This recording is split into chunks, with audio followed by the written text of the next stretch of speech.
এই দোয়াটা শিখে নেন, ইনশাআল্লাহ আপনার জীবনের সমস্ত সংকট কেটে যাবে। আমি নিজেও এই দোয়াটা বেশি বেশি করার চেষ্টা করি। দোয়াটা হচ্ছে, মুসা আলাইহিস সালাম একটা গাছের নিচে হেলান দিয়ে বসলেন, বসে দেখলেন দুজন মেয়ে দাঁড়িয়ে আছে দূরে, পানি নিতে পারছে না, লোকজন পানি নিয়ে যাচ্ছে, ওরা দাঁড়িয়ে আছে বেচারি। মুসা আলাইহিস সালাম গিয়ে বললেন, কি সমস্যা আপনাদের?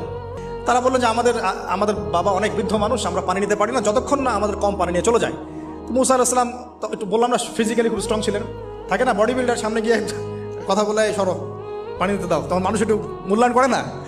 তো মুসা আলাইহিস সালাম এভাবে পানি নিয়ে দিলেন এবং বাছুরদেরকে পানি পান করালেন, করিয়ে গাছের নিচে এসে বসে আছেন।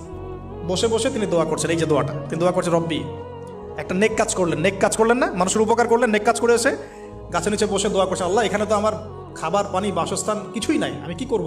রব্বি ইন্নি লিমা আনজালতা ইলাইয়া মিন খায়রিন ফাকির, রব্বি ইন্নি লিমা আনজালতা ইলাইয়া। এই দোয়াটা